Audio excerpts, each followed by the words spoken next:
आजकल कुछ नेताओं को नींद में भी बड़बड़ाने की आदत है। वो नींद में रात के सपने में भी उनको राजकुमार ठुकराल नजर आते हैं, और जब ठुकराल आते हैं वो हड़बड़ा के उठते हैं, और उठते हैं तो उनके परिवार के लोग कहते हैं भी क्या हो गया, ठुकराल ठुकराल क्यों चिल्लाते हो, रात को भी नींद नहीं आती।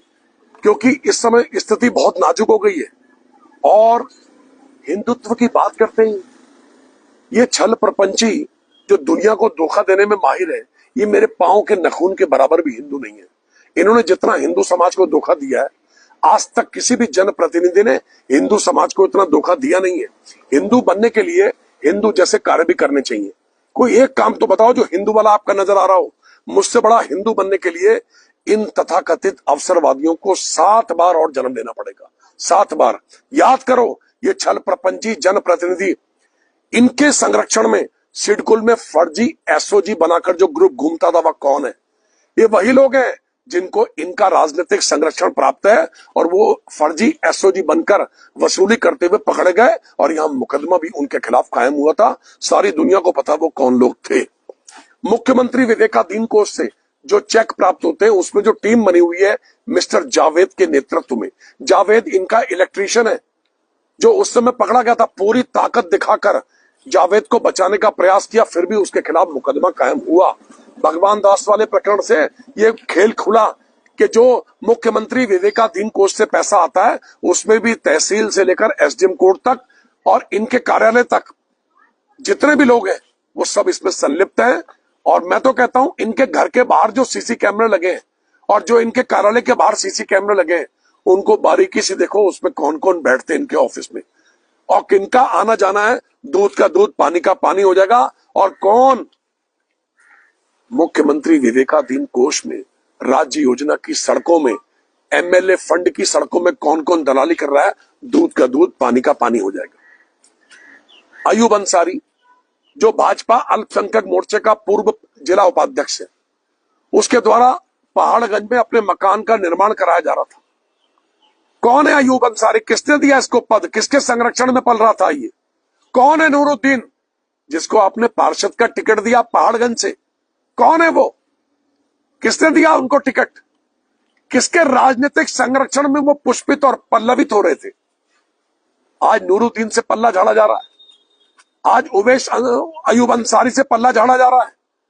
जो मकान उसका बन रहा था अयूब अंसारी का, उसको मस्जिद का रूप देके हिंदुओं की भावनाओं को भड़काने का काम करने वालों, जनता तुम्हें बखूबी समझ गई है कि तुम्हारे ही संरक्षण में ये भाजपा का टिकट दिया गया, तुम्हारे ही संरक्षण में बीजेपी का पद दिया गया। फैक्ट्रियों में मालिकों पर और प्रबंध तंत्र पर कौन राजनीतिक दबाव डालता है? जब उस समय काम देते हो तब हिंदू मुस्लिम दिखाई नहीं देता। जब एमएलए फंड के काम दिए जाते तब हिंदू मुस्लिम दिखाई नहीं देता। और जब लोक निर्माण विभाग से राज्य योजना की सड़कों के काम बढ़ते हैं तब हिंदू मुस्लिम दिखाई नहीं देता। तब वही अच्छा लगता है वो जो पैसे लाता है। ऐसा कमाऊ पूत अच्छा लगता है, भले वो मुसलमान हो या भले कहीं से आया हो। तो 33% किसने मांगा? हमने नहीं कहा। 33% कमीशन मांगने वाला हमेशा आपके साथ घूमता है। हमेशा फोटो में वो दिखाई देता है जो 33% कमीशन मांगता है, उसको आपने आगे बढ़ा रखा है। मेरे द्वारा आपने 10 साल के कार्यकाल में 200 से अधिक मंदिरों का निर्माण किया गया। मेरी माता की ओर से 200 से अधिक मंदिरों में देवी देवताओं की और महापुरुषों की मूर्तियां स्थापित की गई। अनेक अपने गुरु नानक देव जी के गुरुद्वारा साहब का जीर्णोद्धार कराया। अच्छी जगह पैसा लगाया। मुझसे बड़ा हिंदू बनने का नाटक करने वालों, अभी बहुत समय लगेगा, अभी कई जन्म लगेंगे आपको इसका बनने में। इसलिए सावधान होने की आवश्यकता है। अनेक गुरुद्वारा साहब में मंदिर में टीन शेड का निर्माण किया गया, पक्के लंटरों का निर्माण हमारे द्वारा कराया गया। 2 अक्टूबर 2011 को जब दंगा हुआ था तो रुद्रपुर हमने बचाया था। रुद्रपुर जब बचाया था तो आज उसी रुद्रपुर के कहते कि ठुकराल का रुद्रपुर नहीं है। गुलिस्तान को लहू की जरूरत पड़ी तो सबसे पहले गर्दन हमारी ही कटी। गुलिस्तान को लहू की जरूरत पड़ी तो सबसे पहले ही गर्दन हमारी कटी। फिर भी कहते हैं मुझसे ये अहले चमन, ये चमन है हमारा, तुम्हारा नहीं। आज ये चमन तुम्हारा है, मेरा नहीं है। जिस चमन को सींचने में सारी जिंदगी निकल गई हो, एक भी बदनुमा दाग हमारे माथे पे न लगाओ। आज तुम कहते हो कि सिर्फ रुद्रपुर हमारा है। अरे इस रुद्रपुर को सींचने में कितना समय निकल गया। पिछले 3 सालों में हिंदुओं के मकान टूट रहे हैं, कौन देख रहा है? 3.5 सालों में आपको मैं ये प्रमाण दे रहा हूं, भगवानपुर कोरड़िया के 46 मकान टूट गए। उनको लेके कहते हैं चलो हमारे साथ जिलाधिकारी, क्या जैसे निकलते हैं वैसे ही पूरा मकान टूट जाते हैं। तहसीलदार और पीडब्ल्यूडी के लोग उन मकानों को टूट जाते हैं। मैं विधायक हूं, 3.5 साल बन गए आपको विधायक समझाने में कि तुम विधायक बन गए हो। तुम निकले हो भगवानपुर से, और भगवानपुर कोलड़िया के वो 46 मकान टूट गए। 130 दुकानदार राम मनोहर लोहिया मार्केट के रोडवेज के सामने और समोसा मार्केट, जिनकी चाबियां आपके पास थी, गैरसैंण के विधानसभा सत्र में चले गए, लेकिन उन गरीबों की देखने वाला कोई नहीं था। उनके आशियाने, उनका बिजनेस, उनकी दुकानें टूट रही थी और आप वहां पर हंसी ठट्ठा कर रहे थे। आपने तो असेंबली में 4 लाइन बोलने का प्रयास भी नहीं किया। और वो गरीब बेचारे असहाय, जिनके सब मकान दुकान सब टूट गए, 130 लोग घर से बेघर हो गए। जलपुर मेरोला वार्ड नंबर 25 के प्रीत विहार, तराई विहार और अपना इनक्लेव लोक विहार में कितने हिंदुओं के मकान टूट गए। किस प्रकार की राजनीति कर रहे हो? हिंदुओं के मकान टूट रहे हैं, ये सब मैं आपको हिंदुओं का लेखा जोखा बता रहा हूं। रोडवेज बस स्टेशन के पीछे दरियानगर, जहां आप कहते थे मिस्टर राणा रोडवेज के एआरएम को उल्टा टांग दूंगा, एक भी मकान टूटा और मकान टूट गए। क्या हैसियत है तुम्हारी? तुम जिलाधिकारी को कुछ कहते हो, एसडीएम को कुछ कहते हो, तहसीलदार को कुछ कहते हो, पुलिस कोई नहीं सुनता तुम्हारी। एक भी मकान नहीं बचा तुम्हारे कहने के बावजूद भी। क्या हैसियत है? 10 साल का विधायक बन के दिखाओ ठुकराल जैसा, एक भी मकान तोड़ के दिखाए कोई माई का लाल। और मैं जो प्रतिज्ञा की हूं, प्रतिज्ञा भूला नहीं हूं, सारी प्रतिज्ञा पूरा करूंगा। हिंदुओं को गुमराह करके इनकी दुकानें तोड़वाई गई। इससे ये साबित होता है कि अपनी सरकार में इनकी कोई हैसियत नहीं, अपने प्रशासन में। इससे साबित होता है कि हिंदुओं का सबसे बड़ा दुश्मन यही जनप्रतिनिधि है। जिस बाजार ने दिया समर्थन, उस बाजार के सगे नहीं हुए। जिस बाजार ने दिया समर्थन, उस बाजार के सगे नहीं हुए। जिस मजार पर चढ़ाई थी जीत की चादर, उस मजार के सगे नहीं हुए। धोखा देने की फितरत है तुम्हारी, छल प्रपंची। जिन्होंने किया तुम्हारे लिए दिन रात एक, तुम उस यार के सगे नहीं हुए। किसके सगे हो तुम? कितने लोगों को धोखा दोगे?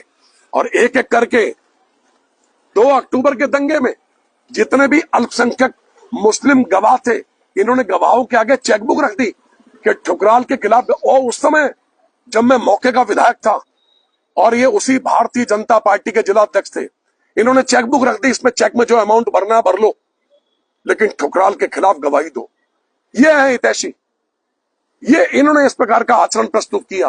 अरे मैं कह रहा हूं, हाथ उनके भी जख्मी हुए होंगे, कांटे जिन्होंने मेरी राह में बिछाए होंगे, और रोशनी उनके घरों में भी ना हो पाएगी। सोच ले, ये मेरे घर को जलाने वाले। मैंने नहीं कहा, मैं विधायक था, मेरे कामों को चेक कर लो। कई हजार काम राजकुमार ठुकराल ने कराए। कोई गांव ऐसा नहीं है जहां पर ठुकराल की सड़क ना पहुंची हो। मेहनत करके दौड़ा मैं भागा सचिवालय की सीढ़ियों में। आपके तो प्रस्ताव यहां से पीडब्ल्यूडी से जा ही नहीं रहे, सड़कें क्या बनाओगे आप राज्य योजना के अंतर्गत या अपनी विधायक नीति के अंतर्गत या जिला योजना के अंतर्गत सड़कें ला ही नहीं पा रहे हो। आक्रमण है, आलसी हो, अरिस्टोक्रेट हो। गर्मी में ज्यादा गर्मी लगती है और सर्दी में ज्यादा सर्दी लगती है। रात को आप निकल नहीं पाते हो, सीढ़ियां चढ़ने में आपको दिक्कत है। सचिवालय में सीढ़ियों में चढ़ना पड़ता है, दौड़ना पड़ता है। लोक निर्माण विभाग के अनुभाग में जाना पड़ता है, जहां से सड़कें कराई जाती है। मुख्यमंत्री विवेकाधीन कोष के लिए जहां से कोष संचालित होता है, वहां पर सैकड़ों बार राजकुमार ठुकराल गया, और जितने चेक में लेके आ गया उतने चेक आज तक कोई माइका लाल ले नहीं पाया। हाँ, थोड़ी गलतियां मुझसे हुई। चमन को सींचने में कुछ पत्तियां झड़ गई होंगी, यही इल्जाम लगा रहे हैं मुझ पर जमाना बेवफाई का। चमन को सींचने में कुछ पत्तियां झड़ गई होंगी, यही इल्जाम लग रहा है हम पर बेवफाई का।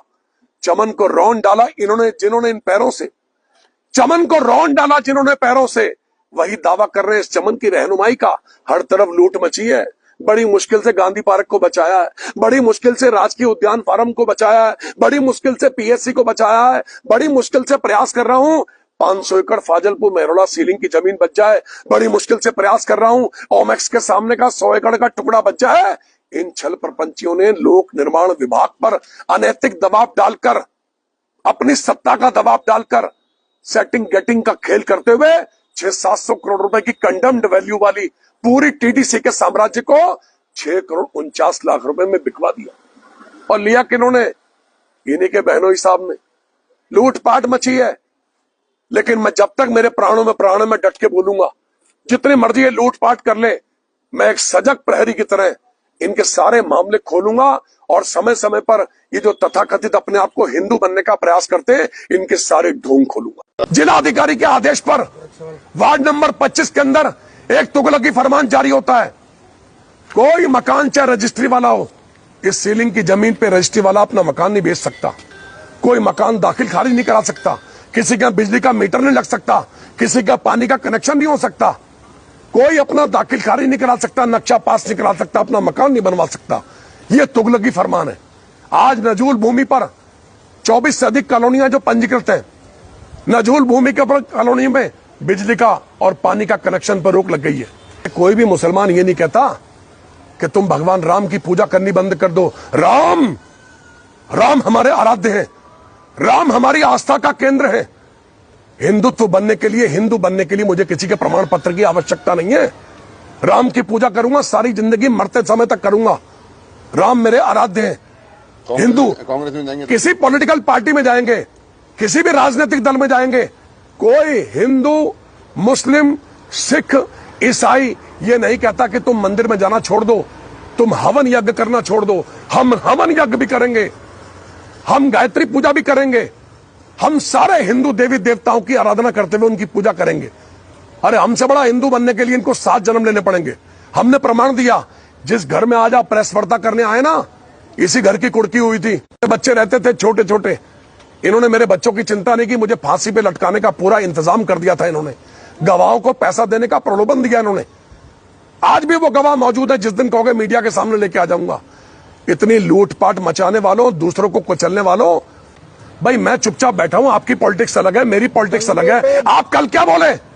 आपको ये बोलते हुए शर्म नहीं आई? किस प्रकार की भाषा का प्रयोग किया आपने? उसका जवाब देने के लिए आज मुझे मैदान जंग में उतरना पड़ा। अरे ये घर है सामने, एक बार उधर भी कैमरा दिखा दीजिए। जिस घर की कुड़की हुई, जिस घर से मैं 5.25 महीना घर से दूर रहा, ये घर की कुड़की हुई।